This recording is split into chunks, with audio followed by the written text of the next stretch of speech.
He'll make it for sure. Now that's why I backed him on TABtouch. Hey, Luke!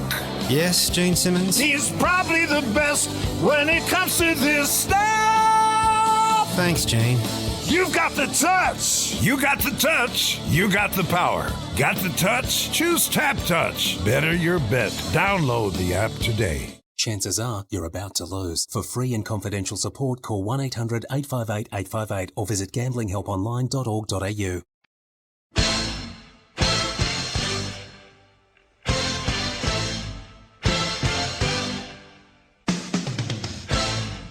Hello and welcome to Hoop 7's Basketball Hustle, and all of a sudden, Cody, we know the top four teams. The top four teams at the end of the regular season are now the ones that have made it to the playoffs, and it's been a bit of a crazy week with these play-in games to get to this point, but I think the fact that we've got Melbourne United up against the Illawarra Hawks, the Perth Wildcats against the Tasmania JackJumpers, we couldn't ask for any more ahead of this playoff series. A lot going on at the Sydney Kings as well, Cody, for us to talk about over the last week, and it looks like they've got a new coach, and he could very well be the perfect man for that job. They need somebody with a high profile and a high character to get everything in line there. So we'll talk about that. The brave New Zealand Breakers have bowed out, but I don't know if I've seen a team have to put up with more than I've seen them put up through this season, and they were still one basket away from being one of these top four teams. So we'll talk about all of that, and now all of a sudden, after a long couple of weeks to get to this point, Cody, without much basketball, things are going to heat up, and we'll find out who wins the NBL Championship over the next couple of weeks. Of course, we're here thanks to Hoop 7 and TABtouch as always.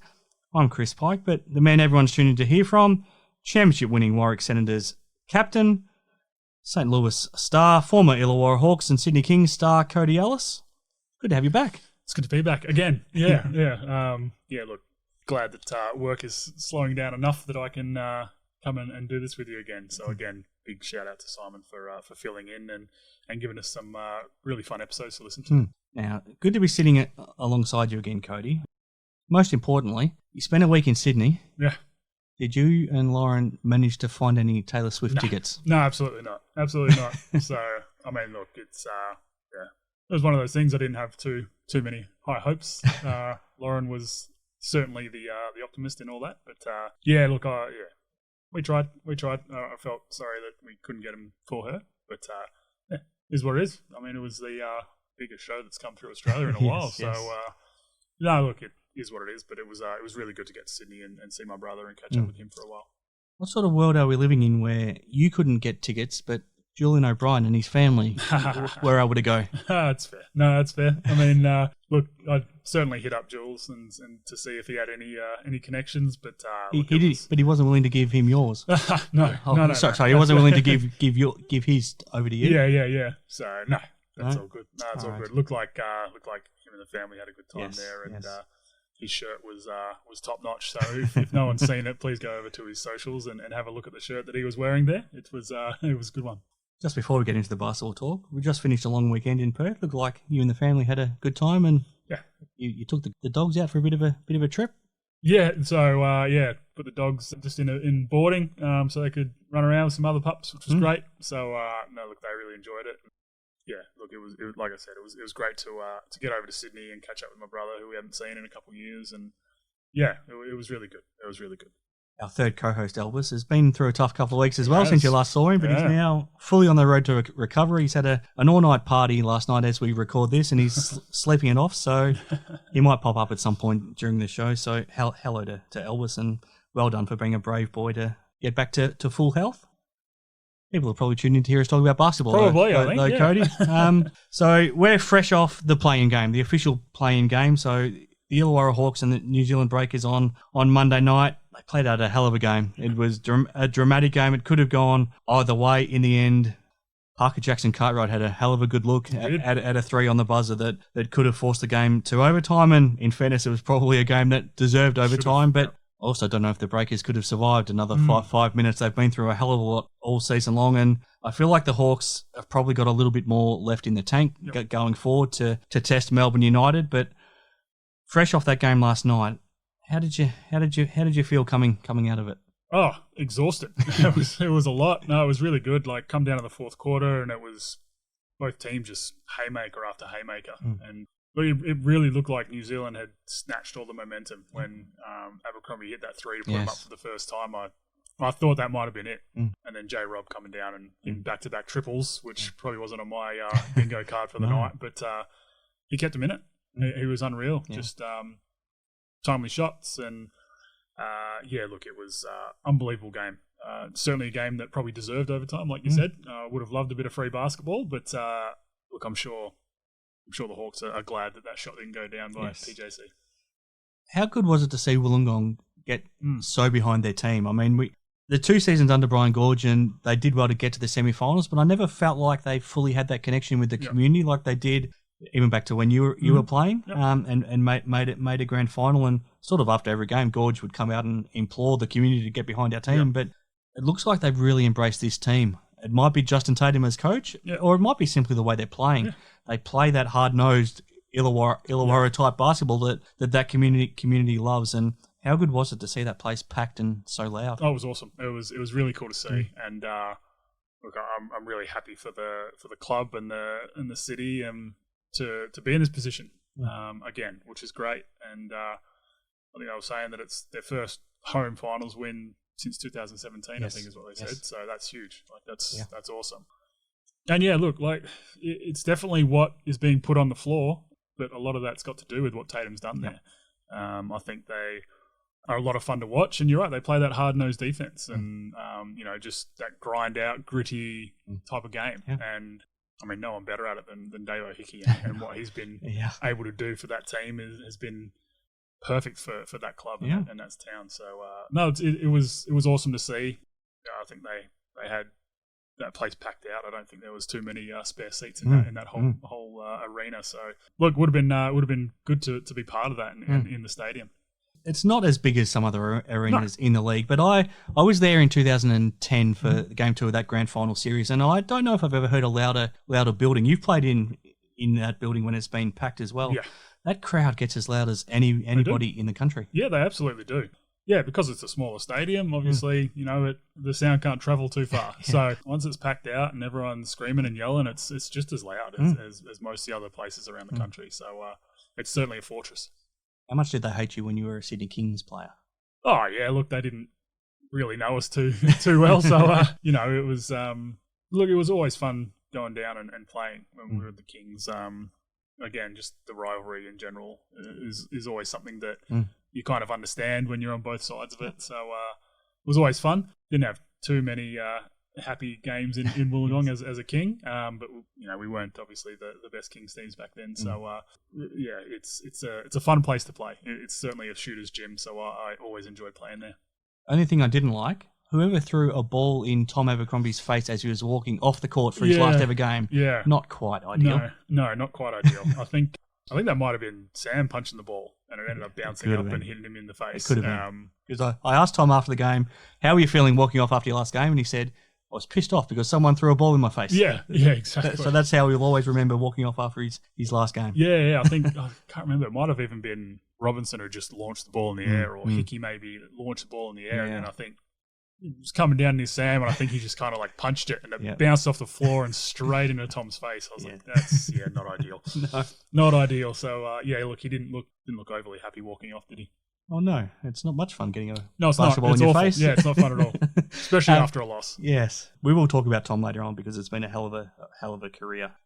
We'll go through the play-in tournament after our first break, but there's been a lot going on, especially the Sydney Kings, Cody, that I want to get taken care of in this first segment. First of all, was there any doubt in your mind as soon as the Sydney Kings lost that game to the Breakers that Mahmoud Abdelfattah was very short in his future as the Sydney Kings coach? No, I mean, we'd spoken about it probably a month and a half, 2 months ago now, that he probably wouldn't be at the helm at the end of the season. I guess his only saving grace would have been if they ended up figuring it out and winning a championship. And even then, I think it would have been, touch and go if he actually stayed. I am surprised that it took 2 days, not the day after. So, look, I think reading stuff on socials and reading articles and stuff, it was the ownership group kind of wanted to let the dust settle a bit, which I understand. I thought it would have taken more than 2 days to let the dust settle, but I think it was a very obvious, decision to make. And I think when you've got a guy like Brian Goorjian on the market, has openly come out saying that he wants to coach again in the NBL, I'm sure they've been talking to him for a while now, which isn't great. And look, I think there's a lot going on in the Kings, so I think Gorge is a good first step. But there's going to be a lot to happen and change a bit more of the culture within that group moving forward, because they kind of lost their way a little this year. They did. Do you feel like Gorge would have been the only consideration they've made? Do you feel like there would have even been anyone entered their mind because it's happened so quickly? I'm not really sure. I'm sure they probably would have reached out to Trev. Yep. I think that ownership group has got some pretty good connections around the world. So I'm sure they would have had a few guys in mind. But I think, once a guy like Gorge comes up, especially with his history with the club as well, and what he's done in the league, and he understands the league, and like you mentioned earlier, a really good culture guy. Yeah. To step into the role, I think that probably would have been a bit of a no-brainer, as long as they could all be on the same page about moving forward and what is expected and what is expected from the club for Brian and his staff. And look, I think it's the right decision. I do, and it's going to be fun to see him at the helm of the Kings. It will be. We've talked about how Mahmoud might have been a good coach in the NBL on a different team, because I think I sort of floated my theory a few weeks ago that I feel like he'd be a great coach in terms of giving a team direction, but not necessarily a great motivational coach, and not necessarily a coach that holds his team to account. Brian Goorjian doesn't let you get away with anything. Even if you're Jalen Adams, if you're not doing what he asks, he'll put you on the first plane out of there. I mean, I feel like he would have been a great coach for this team this season, but moving forward, he will hold everyone to account. He'll make them professional. He'll make them... Well, he's an inspirational coach. He's the sort of coach like a Justin Tatum that you want to go out there and play for. Do you feel like he's the ideal person for this particular Kings playing group? Yeah, I think so. And look, with the big turnover they kind of had from last season to this season, I think he would have been really good for them this year. It's different when you've got a team full of vets that kind of understand what is needed, and just putting things into place and direction is really all they need. They don't need that kick up the butt every now and then and all that. I think would have been fine with Coach Mood, but with this group, and especially after being so successful for that past couple of years, I think, like I mentioned, the turnover was ridiculous with the talent that they lost. They still had a ridiculously talented squad, don't get me wrong, but a lot new to the culture and trying to fit into that culture. I think Goorjian is the perfect fit for that. I feel like it's a great fit for him as well. There was a lot of talk about him in Adelaide, but I don't necessarily know if that was going to be a great fit for him, because you're still trying to build something there. So he would have had to come in and do a lot of rebuilding, and Adelaide's a very closed-in market where if their fan base knew that they had chosen him over Scott Ninnis, there's instant pressure on him because they know that you chose him over our favourite son, and you've been our great rivals for your 30 years. So all of a sudden you're the enemy coming in. There's a lot of pressure on him. There would have been for him to perform instantly in Adelaide. I feel like in so many ways in Sydney, it's a big market for him. I think he deserves to finish his career in the biggest market. He instantly becomes the face of the franchise again. I just feel like it's the perfect situation for him too. This will be his last NBL coaching job. I feel like it's the perfect place for him to do it. Yeah, I think so. I do. Yeah, back to the Kings, and like you said, the big market I think is really good for a guy like Gorge, and someone that they're certainly going to have the budget to be able to get who he wants in. A bit different than when he was at the helm of the Hawks. Quite the opposite. So yeah, look, I do think that if he had been in Adelaide, it would have certainly been some pressures on him, but I don't think that would have bothered him in the slightest. I don't think that is something that would affect him these days at all. No. It doesn't bother him, but it does. No. It probably affects everyone around him, doesn't it? Yeah, I think so. I think it certainly does. So, no, look, he will certainly fit in well with the Kings, and I'm looking forward to kind of seeing, how they build their roster with him, and I'm glad that they've kind of figured it out early, so that they can build the roster, his roster that he wants, or at least he has a hand in it. Sure. You know? So the amount of times we've seen teams start building rosters without a head coach is ridiculous, and I've never understood that. So, I think this Kings team, I don't know if Mood had much of a say in this team at all. He wouldn't have. I don't think he would have. And look, again, had ridiculous amount of talent, but didn't really suit the way he coached. So, look, I think this would have been a better fit than Adelaide for sure. So I think they've done the right thing. You've got three very headstrong people now, though. So you've got Gorge as the head coach, you've got Paul Smith as the owner, and you've got Andrew Bogut as part of the ownership group, but he's almost like their head of basketball in a lot of ways. It kind of feels like three very headstrong people. Can they all work together? I think so. Obviously, Paul Smith and Bogues both know Gorge's history and that, so it's. I think it's a bit of a no-brainer that they'll work well together. Again, you hire a head coach to do a job, and you've got to kind of let him free a little. And I think having a guy like Gorge, you can let free and let him do his thing because he's so renowned for what he's done in his entire career. So I think the best thing that they could do is probably take half a step back and give him free run, which I think is what they'll do. Last thing on Gorge, how does building a new culture and a new team with the Sydney Kings mesh with now getting stuck into the Boomers job and trying to win an Olympic medal in Paris? How do those two things work together?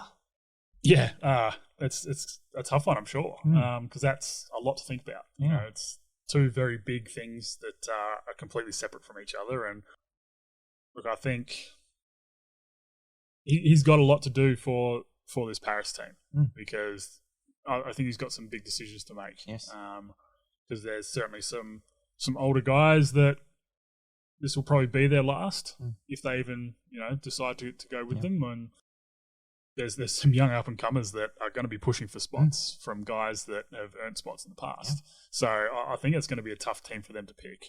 And then you're right, trying to build a full team for the next NBL season is also no easy task. And I think it's a fine line because obviously being the Boomers head coach is, one of the highest honors you can have. So, that's got to be such a focus. But with I'm not saying it was a full disaster, but the disaster of a season they had in the Kings this year, there's going to be a lot riding on what happens in this off season for them. So, look, I don't envy him because that's a lot of work to have to deal with. And again, I think that, if it was too many other people than Gorge, I'd say that's probably too much for him to deal with. But a guy like Gorge, who is super invested in everything like that, then I don't think it'll be too much of an issue for him. Yeah, lots of decisions to be made in the next few months for them. No, he certainly won't be doing either job half-assed. No, he'll be giving everything. Last thing, and then we'll take our first break on. And sticking at the Sydney Kings, what was your reaction when you found out that Jaylin Galloway has now signed a two-way deal with the Milwaukee Bucks, and their season only ended 6 days ago in the NBL, and we're watching him right now, and he's already on the bench with Milwaukee. Yeah, we just saw him pop up on the screen behind us not too long ago. Look, I think that's good for him. I think that for a lot of these young guys, I do think that as cool as being drafted and hearing your name on that night would be, I think this two-way deal is ideal for a lot of.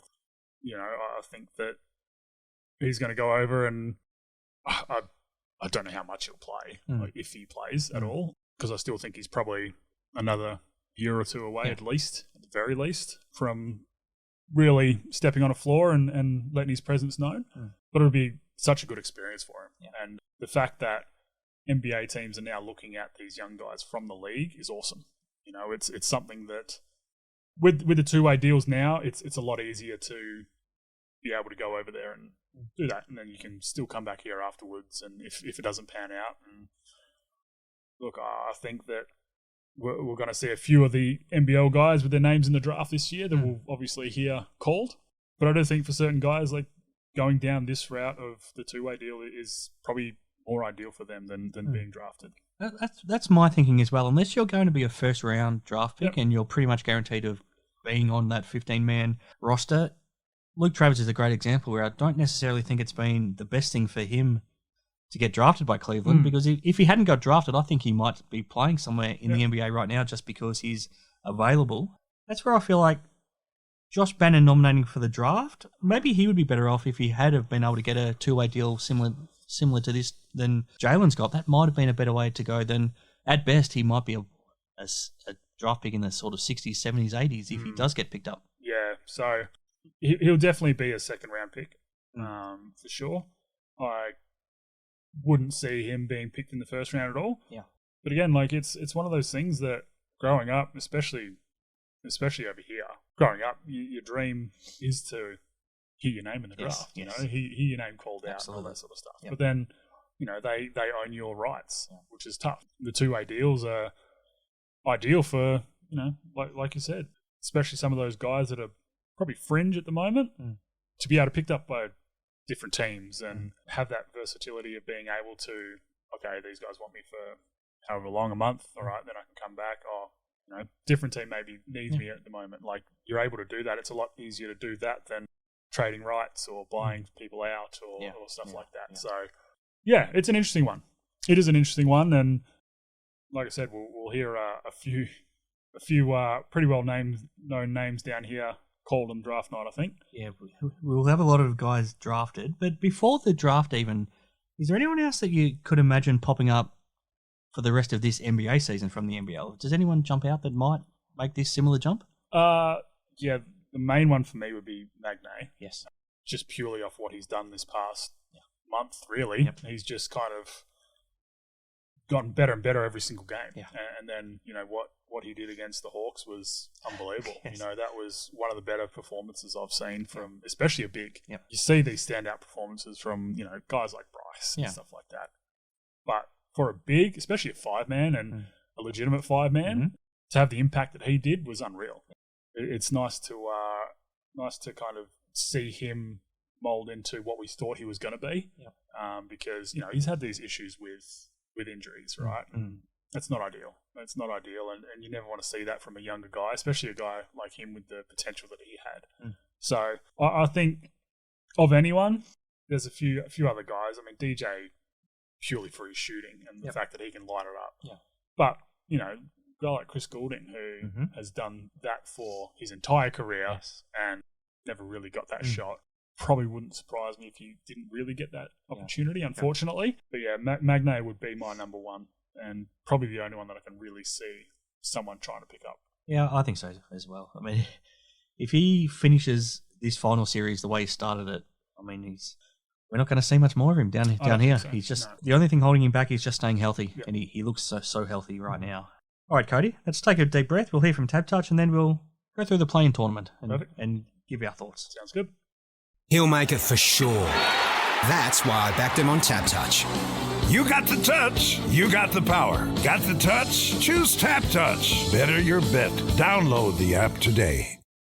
Imagine what you could be buying instead. All right, back on Hoop 7's Basketball Hustle. I'm here again this week with Cody Ellis. Let's go through the play-in tournament, Cody. We've seen 3 games and we've got it down to the same 2 teams that finished 3rd and 4th. Yeah. Anyway, before we get to each game specifically, do you like the format? Are you happy with it now that it's played out? Absolutely. I think it makes every game during the season mean something. Yeah. And then I do think that, you know, obviously first, second get the ultimate advantage. And then 3rd and 4th still do have the advantage, which is great. And then, you know, 5 and 6 still have that opportunity of making something special happen, which we almost saw with New Zealand. Yes. So, no, look, I think the whole play-in tournament is an absolute win for the league. So we saw the doubleheader to start things off last Wednesday night. The seeding qualifier, so it was 3rd against 4th. The Tasmania JackJumpers beat the Illawarra Hawks 92-76, and I don't know if there's any other way to describe this game other than it was Will Magnay's game. Yeah. It was an incredible performance, and it all started the very first possession of the game when Marcus Lee injured his shoulder. Will had to come into the game, and he ended up finishing with 25 points, 10 rebounds, 4 blocks, 2 steals. He shot 10 of 14. They were plus 27. His 30 minutes, 26 seconds was the most he's played all season as well. And it's incredible to say those numbers are great, but I don't think even those numbers sum up just how influential he was. No, I don't think so either. I just think like with the timing of some of his blocks and the fact that he kind of took Sam Froling completely out of the game. Yes. You know, for someone who's been so good and so dominant this season for the Hawks, I think the fact that they could the fact that he could pretty much single-handedly just take him completely out of the game was super impressive. Yeah. And look, numbers are unreal, but you're right, they don't tell the full story of the game. It's his explosiveness. We saw him come back to the NBL for the first time 3 years ago when he came to Perth, and he had no lift in his legs at all. He had no pace off his first step. He looked like a lumberer. He's a different beast now that he looks healthy. Explosiveness, his takeoff, his jumping, his timing. He's just a beast. And I think Scott Roth, described it the best. He's just a beast right now, and he could be the biggest and most influential player left in the competition. Look, I think so. You're right. Especially when he was in Perth, kind of coming off some injuries and his body still wasn't right, but he was playing. He was playing minutes, and I thought that's kind of what his career path would be, was to be that 5-man, that old traditional 5-man, is that low block, kind of back to the basket type big. And you're right, he's completely changed his game, and he's kind of, the fact that his body has held up and he's in really good shape. I mean, he was gassed after that 30 minutes, but he's not played that many minutes this whole season, and he's still. I'm sure he's probably still on some sort of minutes restriction, but now with Lee out, that's got to go out the window, unfortunately. But he's springy again. He's using his athleticism and just his timing in general has been unreal. I think probably the most impressive play the whole game for me was when you could see Sam was getting a bit pissed off with how he was getting guarded, and nothing was getting easy for him, and Sam dropped his shoulder straight into his chest and actually pushed him back a lot, and we basically had a little easy layup. And Will somehow just, after taking that hit, was able to spring up and, sent it out of court and then gave the Mutombo, not in my house. Just the ability to be able to take a hit and still be able to get up and not only contest a shot, but to be able to send it packing was so impressive. And I think that if he can stay healthy, I think he's poised for a big career. The other thing I loved about the JackJumpers is that a lot of people might look at Milton Doyle's game and think he's only scored 5 points and he didn't have a big impact. He was fantastic in the playmaking role. And I love this team when the ball is in Milton's hands and he's finding everyone out. So he was a big reason why Jack McVeigh had 26 points, why Jordan Crawford had 20, and his chemistry to throw the lobs up to Will Magnay was fantastic as well. So, he had 10 assists, 8 rebounds. It's just about as good a game as you can get from a guy that only scored 5 points. Yeah, absolutely. And I think that kind of proves how good he actually is, right? And the fact that I'm not 100% sure how many shots he took, but it wouldn't have been too many because he was, you didn't really notice him a whole lot. He took 11, so he didn't shoot well, but he didn't need to. No, but for a guy like Milton Doyle, 11 shots is something that he should have in the first half, right? Yes. The fact that he can not let that affect him at all, like whether his shot's going down, whether he's not getting shots, or if he's not the sole focus of the offense, doesn't matter for him, right? And that, I think, proves how important he is to this team, especially as an import, right? And with his, scoring prowess and how good he is on the offensive end at putting the ball in the hole. As soon as he puts the ball on the floor, everyone has to sink in and help because of how good he is. And the fact that he's a willing passer and a really good passer, and he understands the game, and he reads the defense really well. He knows the right plays to make. I think he's such a big asset for the JackJumpers and kind of how far they'll go. Absolutely.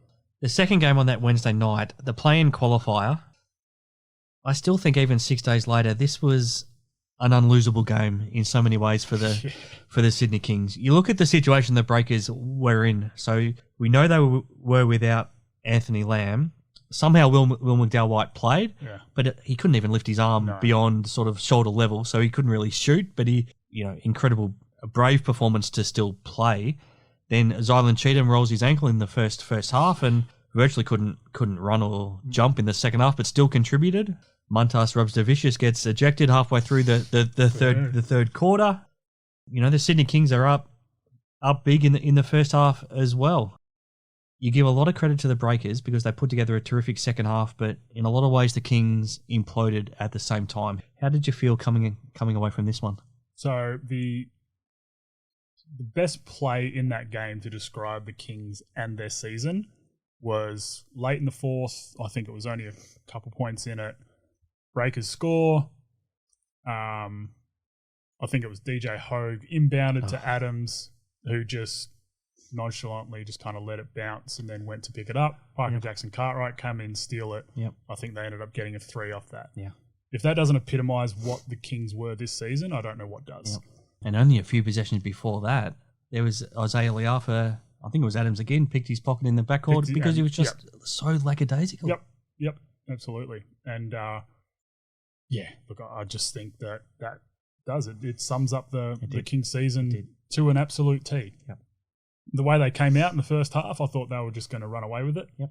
I thought that, maybe they've kind of sorted some things out, although when they came out and started playing that zone from the get-go, I almost threw my remote through the screen because every single time they play that, they just get picked apart. Yeah. So I don't know what kind of plan they had going into that, and we saw it again. They just got absolutely picked apart, except we saw Will McDowell-White in the middle of it all this time. Even post-game, Modi Mayor talked about how delighted he was with the way his team picked apart the zone. Yeah. To be fair, with the way that's played, I feel like the under-18 team could pick that zone apart. Yeah. Because it seems like one of those local comp on a Thursday night type zones. Yes. There was no bite to it. There was no real movement. Everyone's arms were down, so they didn't shrink the court. Mm. The top guys were too spread. The bottom guys were too low. The middle of the post is the one place that you don't want to allow the ball in a zone. Yep. And that's exactly where it went every single time for New Zealand. So I don't understand it. Yeah. And whether that's something that Coach Mood would want them to do, but the playing group's like, well, no, stuff that, I don't want to do it, so that they just don't play it properly, We've seen that early in the season. I think it was in Adelaide where he talked post-game about how he had instructed his players to play a full-court press. Yeah. Nobody did it. Nobody. Yep. So, look, again, I think that, kind of sums up the Kings season, and their playing group and their coaching group were very splintered, and there was no real buy-in from the group to what, Coach Mood's game plans were and all that. So, yeah, look, it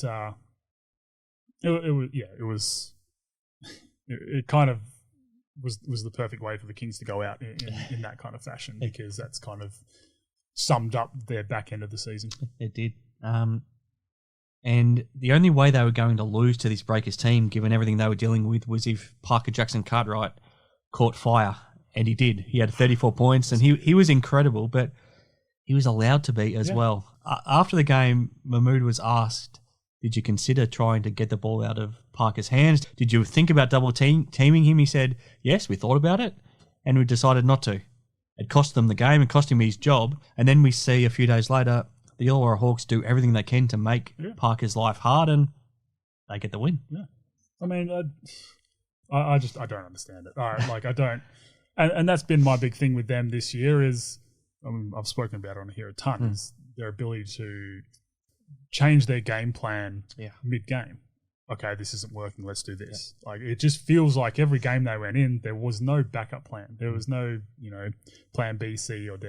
It was just no, this is our game plan. Yep. Whether it works or not, this is what we're doing. So, again, whether that was because the coaching staff kind of knew that the buy-in from the group wasn't the best, and giving them as little to think about as possible was something that they wanted to do, but obviously it doesn't work. And it doesn't work in a league like this. You need those backup plans. You need to be able to adjust mid-game, and they just never did it. And, once he hit four or five straight shots, what more could what more could he do for you to change it up and be like, all right, let's throw a double at him? And the Breakers had no one else out there that was going to beat them on the night. No one. Just dare somebody else to beat them, because you had Delaney and Cheatham who were both not healthy. McDowell-White not healthy, and he couldn't shoot. Muntas was out of the game. Yeah. Just dare somebody else to do it. I don't understand it. And watching it was just infuriating. And Yeah, it is what it is. Look, again, I think that I said it before any of this started that if the Kings figure it out, they're a legit shot at the title with the talent they had. Yep. But we just saw the same Kings Yeah. with their season on the line. We didn't see any kind of adjustment, so we just saw the same kind of Kings. And look, Parker Jackson-Cartwright was unbelievable. He was. Yeah, he was unbelievable, and that was fun to watch. What do you make of Angus Glover not playing at all in that game and didn't play at all the last game of the regular season? What do you make of it? It's infuriating to see. I think, especially for that team, that that's the type of player that they needed to be able to throw out there. Yes. Someone other than Brucey that's willing to go out and hit somebody and play some sort of defense and just a cultural leader of the group. I think that Even put his body on the line? yeah. I mean, without him out there last season, they don't win it. Yes. He literally put everything out there. Yeah. He had bloody broken ribs and he was still diving on the floor and doing all that kind of thing. So just kind of that inspirational type player that was certainly lacking from any of the lineups this year. So look, no idea why it happened, what was going on.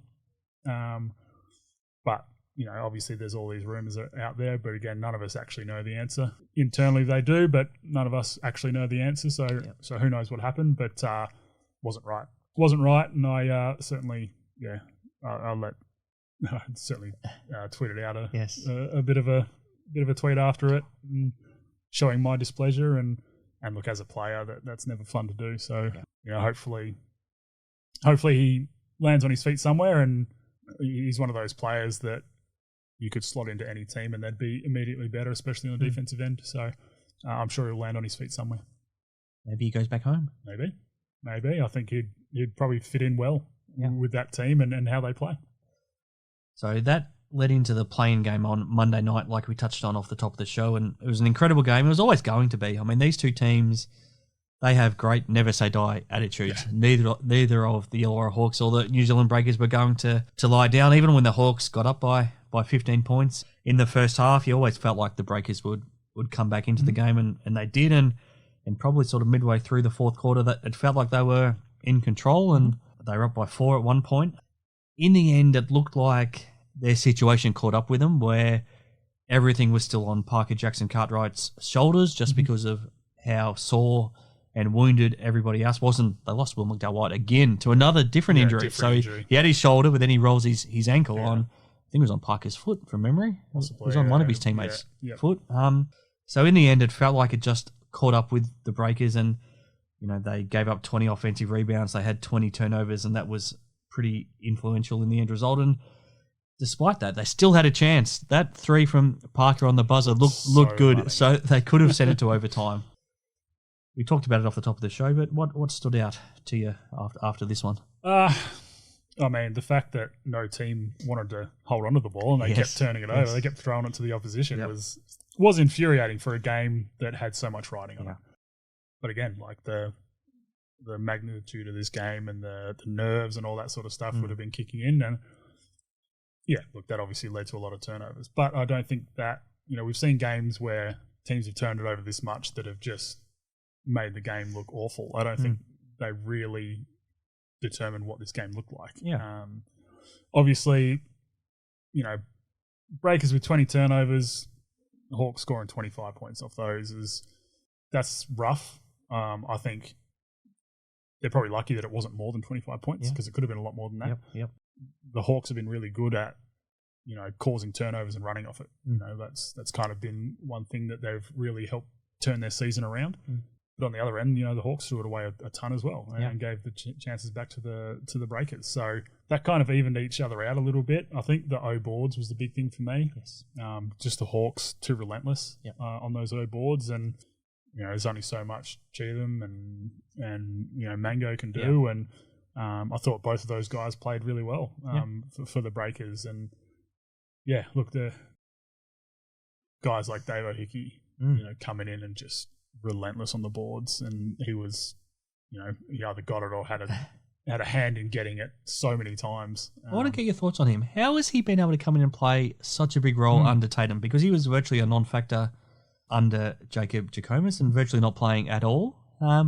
He's become such a vital player, and he's someone that plays down the stretch in games because Justin Tatum has such faith in him, and because he's delivering. He does it all based on energy. Yeah. Like, he's not the prettiest player, but his energy is incredible. Yeah, well, that's it. You need guys like that. You know, he does what Angus Glover did for the Kings last year and the year before. You know, like those types of guys are key. Like, every team needs that. You know, we see that with Shea in Melbourne. I think that it's a lot of his energy, and especially for how the Hawks are playing now. You know, with the roster they've put together, this is how we thought they would play or should play. You know, that's exactly how it was put together. So, you know, Tatum's come in and kind of helped mold them to play that way, and Hickey is the perfect guy to have on that kind of a team. He's one of those guys that's impossible to box out because he's so herky-jerky. You know, when he's cutting to the ring, you know, if you cut him off and put your forearm through his chest to try and box him out, he's just going to, you know, shoot baseline and still somehow get a hand on the ball or have some sort of impact on the O board. And, you know, he's a game changer for them. You know, he really is. You know, there was one late where he got a hand to it and dove out of court and threw it under his opposite arm. He saved it under the bucket. Yeah, and saved it for the Hawks. And I think, again, the Hawks ended up scoring off that late in the game. That is just something that really breaks you back as a defensive unit. You know, you play really good defense for 22, 23 seconds, and then someone comes up with an O board like that. It just really breaks you back, especially in a big game like this. So I think just the relentless effort on the offensive glass, I think, was huge for the Hawks, and I think that was probably what ended up getting them over the line.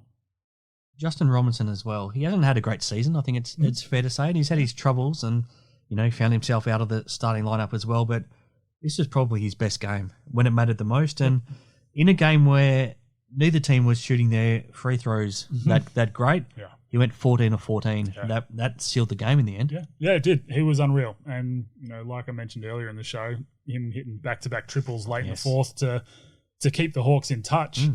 Was not on my bingo card, so that was big too. And look, he's had a couple games like this where he's shown that his potential.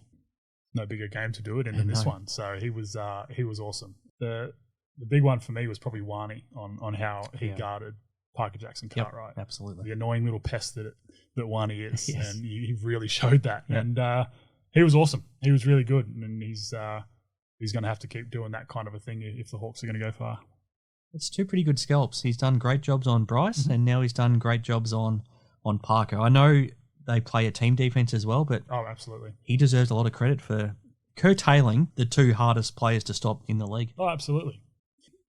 He kind of goes a little bit unnoticed in terms of, like, league defenders, but I think he's certainly up there. Like, he's kind of started to figure out what he can and can't get away with, and he doesn't get in foul trouble, does he? Not overly. Not overly. He doesn't reach. You know, a lot of the guys that get in foul trouble tend to reach, and I don't think Wani. I think he's pretty good at using his hips and his chest as a defender, and using his length because he's a lot longer than some of the other defenders around. So he knows his strengths. It's really good, and he's disciplined enough not to really get his, you know, hands caught in the cookie jar, which is big, especially in this league. I want to get your thoughts on the Breakers. How do they now reflect on this season? We've talked all season long about how they've had everything possible thrown in their path to. I think a team of less character would have finished with a wooden spoon with everything that they had thrown against them. They had an NBA trip thrown in there at the start, which made life hell. They lost Justinian Jessup before the season started, or after the first game. I can't remember. Before it started, I think. I don't think he even played the game. I think you're right. And then, you know, Zylan Cheatham breaks his ankle. Will McDowell-White does his shoulder twice and rolls an ankle. Finn Delaney has not been healthy the entire season. The next star, Montas Robster-Vicious, was out for a while, injured as well. Anthony Lamb comes in and stars, and then they lose him just before the finals start. Their schedule was tough. They never ended up winning the second game of a back-to-back all season, and that's because they had to travel internationally and play 36 hours most of the time on virtually no rest. Despite all of that, they were still almost one of the top 4 teams in the competition. How do you sum up their season? Yeah, it's a tough one. I think if you're Modi, you're upset because of how you finished, right? You didn't finish top 4. You certainly had a team to be able to do it. But again, luck does play a big part in basketball, unfortunately. But he would look at that team with immense pride, I think, on how they fought. We saw how these guys, adjusted to their adversity and how they fought through it compared to what I think the Phoenix did, right? And how they finished out their season. I think, and Simon touched on that, and how, he didn't see any fight in the Phoenix, especially in that last game. I think the Breakers had as much reason as the Phoenix did, didn't they? Yeah, absolutely. To turn it up. Yeah, I think so. And, we just see... We saw the character of some of the guys on the team. I think that they were down and out from the get-go coming into playoffs, and then win a big game against the Kings, and come into this one and had every right to just kind of pack up shop and just call it a season after the first quarter, even after the second. Especially once Will goes down as well. And then, that's it. And then Will ends up going down in the third quarter with his... Well, it was the second quarter, I think. And then he tried to come back in the second half, started the second half and just didn't last long. Yeah. Didn't last long. It looked like he got subbed out because he'd done something wrong on the defensive end, the way he and Modi were going back and forth. But then it just looked like no chance. Once that cooled off, it would have been done. The ankles are not fun. They're not fun at all. As soon as they cool off, it's almost like there's cement in it. So they're hard to play on, especially the way he plays. Yeah. Look, I think that they were unbelievable with all the things thrown at them, and they're no strangers to all these different things thrown at them. Since the COVID years, it's kind of been the way that they've had their seasons play out, right? So, look, I think at end of the day, it's if you take a big step back and look at the big picture, it's probably a bit of a failed season because they didn't make the 4. But I think there is a lot to take out of it for sure. I want to get your thoughts on Tom Abercrombie. Cody, he's now played his last NBL game in unbelievable career.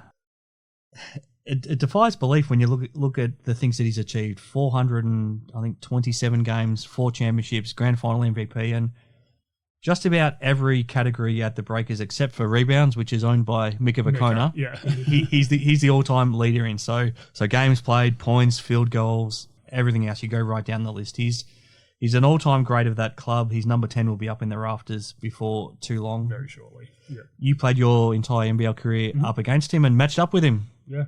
A little bit. What are your thoughts now that his career is over? Oh, look, firstly, massive congratulations, because heck of a career. To do what he's done, especially for a team like the Breakers, has been super impressive. And just, I know when I think of the Breakers, it's Mika and it's Abercrombie. Yep. They're the two guys that spring to mind straight away. Lucky enough to play against both of them for, like you said, my entire career. So, look, it was always nerve-wracking coming up against Tom because of his athleticism and just his smarts, and the fact that he's so long and just reads the game so well. And you knew if you were coming into a New Zealand game and he was on a bit of a tear, that it was going to be a long night for you. So always loved matching up against him. It wasn't too often because kind of, when I was playing, he was still playing kind of more of that 3. Even 2 at times. Role. Yeah, exactly. And it was never fun when he was guarding you, because there was not a whole lot you could do. Because again, I think that's something that probably doesn't get spoken about enough is how good he was on the defensive end, and not just help side blocking shots, but just on ball. He was strong. He understood everyone he was guarding, his length, and he was always guarding one of the best players on the opposition teams. And it was always fun to compete against him. But look, heck of a career. Like you said, his jersey will be up there in the rafters in no time. Yes. I think it'll be fairly quick, between now and when it goes up. So huge congratulations, and obviously was certainly a pleasure to share the court with him, with one of the all-time greats. One of the very few people or players that I've ever come across that I've never heard a bad word said about him. I don't know if you've ever come across a bad word about him. You've played against him, and I don't know if you even have a bad word to say about him. I've never heard anyone say anything bad about him, and that to me sums up a guy that's of immense character, great competitor, but just a great person. Mm-hmm. Yeah, no, there's no one that is that I've spoken to that's ever had a bad word to say against him either. So look, and you're right. He was never one of those guys that would talk crap or anything like that on the court. He would just go about his business and get the job done and let his game do the talking. So not sure he's ever even sworn, has he? I don't think so. No, exactly. So no, look, one of the good guys of the league, and amazing career, and not how he would have wanted to go out, but certainly went down swinging. No, he's already got the 4 rings, so he doesn't have a lot to complain about. No, absolutely not. All right, Cody, we'll take our final break. When we come back, let's turn our attention to our 2 playoff series. Sounds good. He'll make it for sure. That's why I backed him on TABtouch. You got the touch. You got the power. Got the touch? Choose TABtouch. Better your bet. Download the app today. Imagine what you could be buying instead. Okay, back on Hoop 7's Basketball Hustle. I'm here with Cody Ellis. Now, thanks to TABtouch, Cody, let's get stuck into these 2 playoff series. Before we talk about Melbourne United versus the Illawarra Hawks and then the Perth Wildcats against the Tasmania JackJumpers, are you comfortable that we've got the best 4 teams left? Yeah, absolutely. Absolutely. I think, again, a fully healthy New Zealand team, I think, would be in this 4, but I'm not sure who you take out. Yep. So, look, definitely I think these 4 teams ended up on top to start to finish the season. So, I think all very deserving of these semis. Yeah, I think so too. So head to TABtouch on the TABtouch app or tabtouch.com.au and we'll try and help you find some winners, Cody. So it all gets underway Thursday night. Melbourne United at home to the Illawarra Hawks. I want to get your thoughts on the schedule first of all. So this will be Melbourne's first game in almost 3 weeks since they played their last game in the regular season. The Hawks have now played 2 really tough games in between and have a short turnaround from Monday night to Thursday night. I actually feel like that suits the Hawks better because they're in a groove, and Melbourne have had to do it tough to stay in not so much game shape, but to continue being game ready. How do you feel the different scenarios fit each team? Yeah, look, I think you're right. I think that does give a bit of an advantage to the Hawks. The big thing for Melbourne would be mentally switched on, and I think it's a team full of veterans, so I don't think that's going to be really a big issue for them. But yeah, look, the short turnaround does bode well for the Hawks for sure, especially going home to play as well. So it's an interesting one. You know, I do think that I think in general the top 2 teams were happy with how that first playing game went. Not the playing game, but the Tassie and the Hawks game, because Tassie have had Melbourne's number and Illawarra have had Perth's number. Yes. So they ended up playing probably the team that they'd rather play of the 2. That's a great point. Yeah. But still, again, neither team are going to be easy beats. Yeah. You know, I think this Perth and Tassie series is going to be unreal. I think if the Hawks can really figure out how to stop United on the defensive end, then they'll be in it. But if they start bleeding points, I just don't think they have the same firepower that Melbourne do. So yeah, it's going to be a couple interesting series. Yeah. So Melbourne and the Hawks, it's almost like you've got the depth and the experience of Melbourne. Yeah. You've got the heart and the hustle and the determination of the Hawks. When you've got those 2 pitted against each other, which would you have your money on? I don't know. I don't know. It's a tough one because come playoffs, it's always more of a grind. You know, it's usually less points on the board.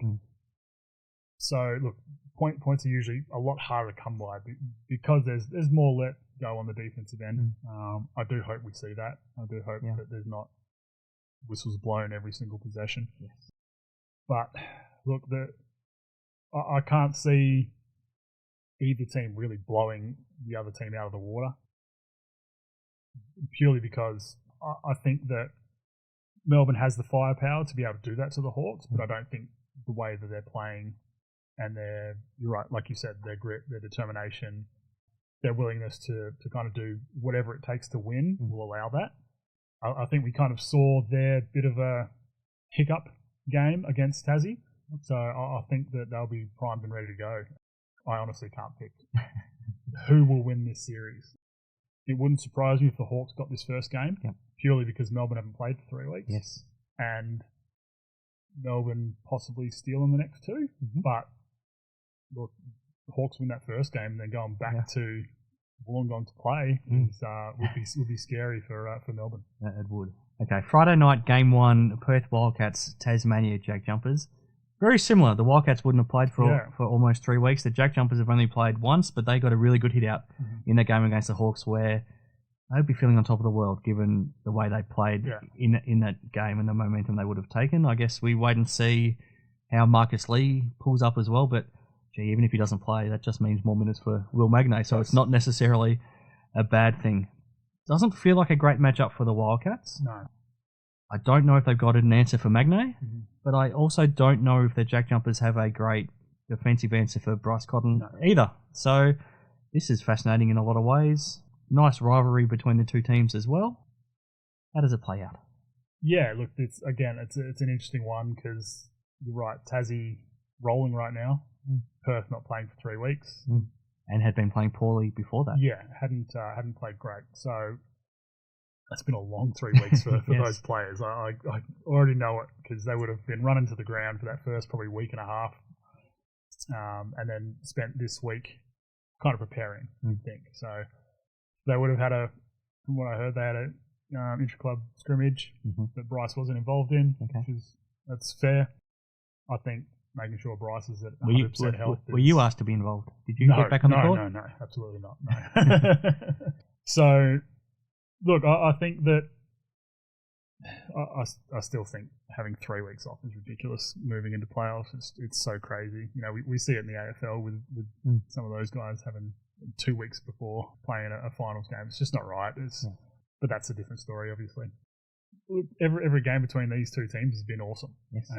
It's been a lot of fun, and I think I even said it earlier in the season. If we had a series, if we had a 5-game series between these guys, I'd hope it'd go to 5 so we could see every little bit of these games. So I think going purely off form, I think Tassie gets the first game on Friday. I just think they'll be not more ready to go. I guess they've got. I mean, they've been playing, so you know they've got that wood over the Cats, unfortunately. But again, winning in the jungle is no easy feat, especially come playoffs. So it's I'm sure it's going to be loud, but for Bryce, it's going to be a team defense, and I think Scott Roth and his staff are probably the perfect guys to figure out how to do that. Would you be surprised if both series didn't go to 3 games? I think so. I think I would be surprised if there was a sweep in either of them. I just think that there's so much positivity for all 4 teams, and there's so many reasons why they could win the series. So look, it's probably about as fun a Final Four as we've seen in a while. So really looking forward to it, to kicking off. Wouldn't mind a couple overtimes and sprinkled in there. That'd be great. Yes. Put your neck on the line, Cody. Who are the 2 winners of these series? United and Tassie. Okay. And that's a scary matchup for Melbourne in the grand final. Then, it is. Yeah, it is. It is. Before all the playoffs started, I actually thought Tassie would win it all. Yep. We texted about it. Yep. We've already texted about it. We both said that Magnay might be the MVP. Yes. And then he came out and did that to Illawarra, and you know, yes. Look, you can never count Bryce out. It's tough. You know, a Bryce-led team is always going to be a threat. My only thing is I do think that there'll be more. Well, not more. I guess there'll be a bit of a difference in adjustments throughout the series for Tassie. So look, it's going to be a heck of a battle. I'm fairly confident on the Melbourne the Hawks one. Unfortunately, I would love to see the Hawks in a grand final again. That would be fantastic. But I do think Melbourne have too many pieces. Yeah. And again, a Dean Vickerman coach team is nothing to scoff at. So especially with the talent they have. But yeah, the Perth JackJumpers one for me is really a flip of the coin. But I'll go with Tassie only because I picked them to win the whole thing before it all started. Okay. Before we wrap things up, WNBL finals are heating up as well. Were you alive when the Perth Breakers won a championship in 1992, Cody? Yes, I was 2 years old. You were 2. So 2 years old. You've spent a lifetime seeing the Wildcats win multiple NBL championships, but it hasn't been the same for whether they were called the Breakers or the Perth Lynx or the West Coast Waves. Yeah. They've been a struggle in the WNBL, but they wait to see now who they play in the grand final between the Southside Flyers and the Melbourne Boomers. Could this be the year the drought ends for the Lynx? Oh, I think so. If they can stay healthy for the next series, then Yep. definitely. I think Ari's been unbelievable. Saw it. She's probably the best player in the competition. Yeah. And that's saying something because there's some elite talent, especially this year. It's just a league that keeps growing and growing. And yeah, look, I think, the fact that they kind of scraped in because they were without the best player in the competition in my book for 8-9 games, or however many it was, and then come up against a really good Fire team and come out and win 2-0, I think is huge. So it'll be interesting to see who they face. I think that I think this certainly could be the year. I think it's kind of primed for that, and be nice for them to get a title. It would. All right, we'll know a lot more when we come back next week, Cody. So that's been a lot for us to cover. Once again, we might not have as many games to run through, but no shortage of things to talk about, as always, Cody. So thank you for joining me once again. Thank you to Hoop 7 and to TABtouch for making it possible. I'm Chris Buck, and I'll sign off and let you finish with whatever might be on your mind. Cody? Bring on the finals.